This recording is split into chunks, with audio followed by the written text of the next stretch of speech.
ونستعينه ونستغفره ونعوذ بالله من شرور أنفسنا ومن سيئات أعمالنا من يهده الله فلا مضل له ومن يضلله فلا هادي له وأشهد أن لا إله إلا الله وأشهد أن محمدا عبده ورسوله أما بعد فإن خير الحديث كتاب الله وخير الهدي هدى محمد صلى الله عليه وسلم وشر الأمور محدثاتها وكل محدثة بدعة وكل بدعة ضلالة وفي رواية كل ضلالة في النار۔ محترم حاضرین و حاضرات، سامعین، ہر قسم کی بڑائی کبریائی اللہ رب العالمین کے لیے ہے۔ بعدہ کروڑوں درود و سلام کے نذرانے پیش ہوں تمام انبیاء اور رسولوں کی مقدس و مطہر جماعت پر، خصوصاً آخری نبی ساقی کوثر، انبیاء کے سردار، مدینہ کے تاجدار، مومنوں کے دل کی بہار، جناب محمد رسول اللہ صلی اللہ علیہ وسلم کی ذات عالیہ پر۔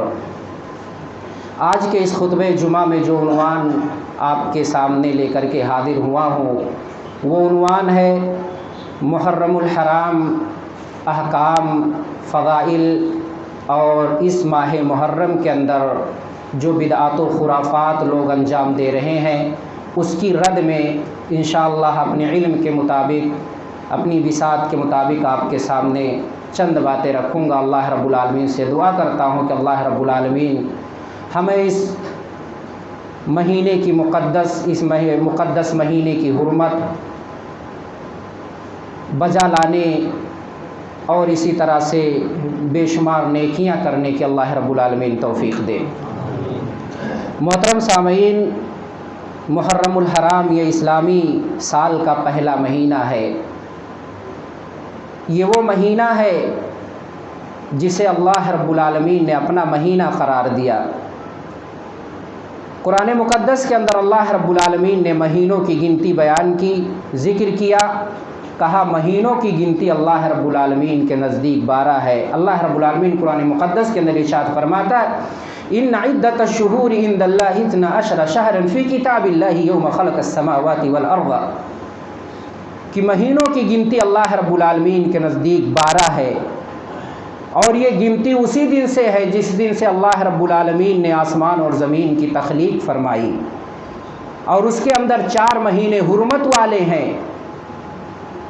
4 مہینے حرمت والے ہیں۔ قرآن مقدس کے اندر اللہ نے صرف اشارہ کیا کہ مہینوں کی گنتی 12 ہے، اور ان 12 مہینوں میں سے 4 مہینوں کو اللہ رب العالمین نے حرمت والے مہینے قرار دیے۔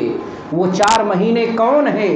قرآن کے اندر وہ چیز موجود نہیں ہے، لیکن جناب محمد رسول اللہ صلی اللہ علیہ وسلم نے اس کو اپنی حدیث کے اندر ذکر کیا ہے۔ آئیے جناب محمد رسول اللہ صلی اللہ علیہ وسلم کی وہ حدیث آپ کے سماعتوں کے حوالے کروں کہ ان ابی بکر رضی اللہ عنہ عن النبی صلی اللہ علیہ وسلم قال ان الزمان قد استدار كهيئته يوم خلق الله السماوات والارض السنة 12 شهرا منها 4 حرم 3 متواليات ذو القعدة وذو الحجة والمحرم ورجب مضر الذي بين جماد وشعبان، اخرجه البخاری فی کتاب التفسیر۔ ابو بکر رضی اللہ تعالی عنہ بیان فرماتے ہیں جناب محمد رسول اللہ صلی اللہ علیہ وسلم نے فرمایا کہ زمانہ اپنے اصلی حالت پہ لوٹ کر کے آ گیا، جیسا کہ اللہ رب العالمین نے مقرر کیا تھا زمین و آسمان کے پیدا کرنے سے پہلے تھا، اسی حالت پہ زمانہ لوٹ گیا، لوٹ کر آ گیا۔ اس میں سے اللہ کے رسول صلی اللہ علیہ وسلم فرماتے ہیں کہ اس کے اندر 4 مہینے حرمت والے ہیں، 3 مہینے لگاتار ہیں، یکے بعد دیگرے ہیں۔ اس میں سے پہلا مہینہ ذوالقعدہ کا ہے، دوسرا مہینہ ذوالحجہ کا ہے، تیسرا مہینہ محرم ہے، اور چوتھا مہینہ رجب کا ہے۔ یہ 4 مہینے اللہ رب العالمین کے نزدیک حرمت والے ہیں، لہذا ہمیں اس کی حرمت کو پامال نہیں کرنا چاہیے۔ کوئی بھی مسلمان ہو، کوئی بھی مومن آدمی ہو، جن مہینوں کو اللہ رب العالمین نے محترم قرار دیا، اس کے احترام کو پامال کرنا یہ کسی مسلمان کا شیوا نہیں ہو سکتا ہے۔ لیکن آج افسوس اس بات کا ہے، افسوس ہے آج کہ آج ہم اپنے آپ کو مسلمان بھی کہتے ہیں، اپنے آپ کو سنی بھی کہتے ہیں، اپنے آپ کو اللہ اور اس کے رسول کا دیوانہ بھی کہتے ہیں، لیکن خرافات اور بدعات کو انجام دے کر کے ہم نے ماہ مکرمہ محرم کی حرمت اور تقدس کو پامال کیا ہے۔ آج جو خرافات، جو بدعات ہمارے معاشرے کے اندر جنم لے لی ہیں، ان کا خاتمہ اور سد باب کیسے ہو سکتا ہے؟ مسلمان غیر اگر انجام دے تو بات سمجھ میں آتی ہے، لیکن مسلمان ان بدعات اور خرافات کو انجام دے رہا ہے۔ ایسا نہیں ہے کہ صرف 4 ہی مہینے ہیں جس کے اندر آدمی کو غلط کام نہیں کرنا چاہیے۔ غلط کام اگر ہے، ناجائز کام ہے، سال کے 12 مہینوں میں وہ حرام ناجائز ہے، لیکن اس کی حرمت اور تناسب ان 4 مہینے کے اندر بڑھ جاتا ہے۔ آپ دیگر مہینے میں کوئی گناہ کرتے ہیں، آپ جو غلط کام کرتے ہیں اسی کے بقدر آپ کو گناہ ملے گا، لیکن یہ حرمت والے جو مہینے ہیں اگر اس کے اندر آپ کوئی غلط کام کرتے ہیں تو گناہ کے اندر اضافہ ہو جاتا ہے، گناہ کے اندر بڑھوتری واقع ہو جاتی ہے۔ اس وجہ سے اس مہینہ خاص کر ماہ محرم کا ہم خاص خیال رکھیں، اس کے اندر نیکیاں زیادہ سے زیادہ کریں، بدعات اور خرافات سے پرہیز کریں۔ یہ وہ مہینہ ہے جسے اللہ رب العالمین نے حرمت والا مہینہ قرار دیا۔ یہ وہ مہینہ ہے جسے اللہ رب العالمین نے اپنا مہینہ قرار دیا، اور آپ کو معلوم ہے کہ نسبت سے چیزیں ممتاز ہو جاتی ہیں، مثال کے طور پہ قرآن ایک عظیم چیز ہے۔ جس شہر میں قرآن کا نزول ہوا اس کو ام القری قرار دیا گیا، جس نبی پہ نازل ہوا انبیاء کا سردار بنا دیا گیا، جس رات اس قرآن کا نزول ہوا اس رات کو کئی ہزار رات سے بہتر رات قرار دیا گیا، اور اسی طرح سے جو فرشتہ اس مقدس کلام کو لے کر کے آیا اسے روح الامین کا لقب اللہ رب العالمین نے دے دیا، روح الامین کا لقب اللہ رب العالمین نے دے دیا۔ کہنے کا مقصود یہ ہے کہ نسبت سے چیزیں ممتاز ہو جاتی ہے، اور جب محرم کی نسبت اللہ نے اپنے طرف کی کہ یہ میرا مہینہ ہے، اسی سے آپ اندازہ لگا سکتے ہیں کہ کتنا مقدس ہے یہ مہینہ، کتنا مطہر ہے یہ مہینہ، کتنا حرمت والا ہے یہ مہینہ، کیونکہ اس کی نسبت اللہ رب العالمین نے اپنی طرف کی ہے۔ آئیے وہ حدیث جس کے اندر اللہ رب العالمین نے اس مہینے کی نسبت اپنی طرف کی ہے، وہ حدیث سنتے چلیں کہ عن ابی ہریرہ رضی اللہ عنہ قال قال رسول اللہ صلی اللہ علیہ وسلم افضل الصیام بعد رمضان شہر اللہ المحرم وافضل الصلاة بعد الفریضہ صلاة اللیل، اخرجہ مسلم فی کتاب الصیام۔ مسلم شریف کی روایت ہے، ابو ہریرہ راوی حدیث بیان فرماتے جناب محمد رسول اللہ صلی اللہ علیہ وسلم نے بیان کیا کہ رمضان کے روزے کے بعد سب سے افضل روزہ، سب سے بہتر روزہ کیا ہے؟ محرم کا روزہ ہے۔ اللہ کے مہینے شہر اللہ المحرم، اللہ کے مہینے محرم کا روزہ ہے، اور فرض نمازوں کے بعد سب سے افضل نماز رات کی نماز ہے، تہجد کی نماز ہے، چاہے وہ ظہر کی سنت ہو، چاہے وہ عصر کی سنت ہو، مغرب و عشاء کی سنتیں ہوں، اس سے کہیں زیادہ افضل رات کی نماز ہے، تہجد کی نماز ہے، جیسا کہ اللہ کے رسول صلی اللہ علیہ وسلم نے ذکر کیا افضل الصلاۃ بعد الفریضہ صلاۃ اللیل، فرائض کے بعد سب سے افضل اگر کوئی نماز ہے تو رات کی نماز ہے۔ اس روایت سے پتہ یہ چلا کہ اللہ رب العالمین نے محرم کو اپنا مہینہ کہا، اور ساتھ ہی ساتھ یہ بھی پتہ چلا کہ محرم کے روزے رکھنا یہ تمام روزوں سے افضل ہے۔ رمضان کے روزوں کے بعد سب سے افضل روزہ محرم کے مہینے کا روزہ ہے، محرم کے مہینے کا روزہ ہے، اور رمضان کے روزے کی فرضیت سے پہلے محرم کے روزے رکھنا، عاشورہ کے روزے رکھنا یہ واجب اور ضروری تھا۔ آئیے اس حوالے سے جناب محمد رسول اللہ صلی اللہ علیہ وسلم کی ایک اور روایت آپ کی سماعتوں کے حوالے کریں کہ جس کے اندر موجود ہے کہ رمضان کے روزے کی فرضیت سے پہلے محرم کے روزے رکھے جاتے تھے۔ عن عائشہ رضی اللہ عنہا قالت كانت قریش تصوم عاشورہ فی الجاہلیہ وکان رسول اللہ صلی اللہ علیہ وسلم یصوم فلما هاجر النبی صلی اللہ علیہ وسلم المدینہ فلما هاجر النبی صلی اللہ علیہ وسلم الى المدینہ امر صامه وامر بصيامه فلما فرض شهر رمضان فقال فمن شاء فصامه. اور ایک روایت کے اندر ہے کہ فمن شاء فلیصم ومن شاء ترکہ، اخرجہ مسلم فی کتاب الصیام. عائشہ رضی اللہ تعالیٰ عنہ بیان فرماتی ہیں کہ اللہ کے رسول صلی اللہ علیہ وسلم بیان کرتی ہیں، ذکر کرتی ہیں کہ قریش جاہلیت میں عاشورہ کے روزے رکھتے تھے، اور اللہ کے رسول ہجرت مدینہ، جب مدینہ کی طرف اللہ کے رسول صلی اللہ علیہ وسلم ہجرت کیے اس سے پہلے جب اللہ کے رسول مکہ میں تھے، یعنی ہجرت سے پہلے اللہ کے رسول عاشورہ کے روزے رکھا کرتے تھے، اور اللہ کے رسول صلی اللہ علیہ وسلم خود روزہ رکھتے وَأَمَرَ بِالصِّيَامِ، اور اپنے صحابہ کو روزہ رکھنے کا حکم دیتے تھے. جب رمضان کے روزے فرض قرار دیے گئے تو اللہ کے رسول صلی اللہ علیہ وسلم نے اعلان کر دیا کہ تم میں سے جو شخص عاشورہ کے روزے رکھنا چاہتا ہے وہ رکھے، اور جو نہیں رکھنا چاہتا وہ نہ رکھے. اس سے پتہ یہ چلا کہ رمضان کی فرضیت سے پہلے قریش بھی روزہ رکھتے تھے، ساتھ ہی ساتھ جناب محمد رسول اللہ بھی روزہ رکھتے تھے، صحابہ کرام بھی رکھتے تھے. لیکن جب اللہ رب العالمین نے روزے کو فرض قرار دیا اس کے بعد رسول محترم نے اعلان فرما دیا کہ اے لوگو، اگر روزہ رکھنا چاہتے ہو عاشورہ کے تو رکھو، اور اگر جس کا دل نہیں چاہتا، جو نہیں رکھنا چاہتا وہ نہ رکھے. اس سے پتہ چلا کہ روزہ رکھنے اور نہ رکھنے، عاشورہ کے روزہ رکھنے نہ رکھنے میں کیا ہے؟ اختیار ہے. اگر کوئی روزہ رکھتا ہے تو الحمدللہ اسے ثواب ملے گا، لیکن اگر کوئی ترک کر دیتا، چھوڑ دیتا ہے تو شریعت کی نگاہ میں وہ گنہگار نہیں ٹھہرے گا. یہ روزے کیوں رکھے جاتے ہیں؟ ہمارے یہاں معاشرے کے اندر ایک غلط فہمی پھیلی ہوئی ہے کہ عاشورہ کے روزے اس وجہ سے رکھے جاتے ہیں کہ 10 محرم الحرام کو رسول کے نواس سیدنا حسین رضی اللہ تعالی عنہ کو میدان کربلا کے اندر بے دردی کے ساتھ، مظلومیت کے ساتھ شہید کر دیا جاتا ہے. پانی بند کر دیا جاتا، کھانے بند کر دیے جاتے، بھوک اور پیاس کی حالت میں سیدنا حسین رضی اللہ تعالی عنہ کو شہید کر دیا جاتا ہے.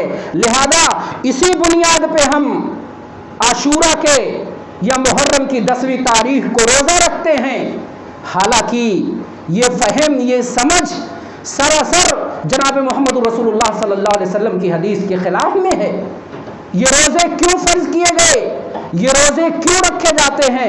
آؤ جناب محمد رسول اللہ صلی اللہ علیہ وسلم کی ایک روایت کی طرف آپ کو لے کر کے چلوں جس کے اندر اس روزے کی فرضیت کیوں ہوئی، یہ روزہ کیوں رکھا جاتا ہے. اس حدیث کے اندر وضاحت ہے کہ عن ابن عباس رضی اللہ عنہ قال لما قدم النبی صلی اللہ علیہ وسلم المدینہ، لما قدم النبی صلی اللہ علیہ وسلم المدینہ واليهود تصوم عاشورا فقالوا هذا يوم قد ظهر فيه موسى على فرعون فقال النبي صلى الله عليه وسلم لأصحابه أنتم أحق بموسى منهم وأمر بصيامه. ایک روایت کے اندر فصوموا، اخرجہ مسلم، اخرج البخاری فی کتاب التفسیر. بخاری شریف کی روایت عبداللہ بن عباس رضی اللہ تعالیٰ عنہ بیان فرماتے ہیں کہ اللہ کے رسول جب مدینہ تشریف لائے تو دیکھا کہ یہودی روزہ رکھے ہوئے ہیں. یہودیوں سے سوال کیا گیا یہ روزے کیوں رکھتے ہو؟ کہا یہ وہ مبارک دن ہے، یہ اچھا دن ہے، بڑھیا دن ہے جس دن کے اندر اللہ رب العالمین نے بنو اسرائیل کو نجات دیا تھا فرعونیوں سے، موسیٰ کو غالب کیا تھا فرعون پر، موسیٰ کو غالب کیا تھا اللہ رب العالمین نے فرعون پر. اس وجہ سے موسیٰ نے بھی خوشی میں روزے رکھے تھے، لہذا ہم ان کے پیروکار ہیں، اس لیے ہم بھی روزہ رکھتے ہیں. اللہ کے رسول صلی اللہ علیہ وسلم نے کہا کہ ہم زیادہ حق رکھتے ہیں، ہم موسیٰ کی خوشی میں زیادہ شرکت کے حقدار ہیں. اللہ کے رسول صلی اللہ علیہ وسلم نے صحابہ کو حکم دیا کہ اے صحابہ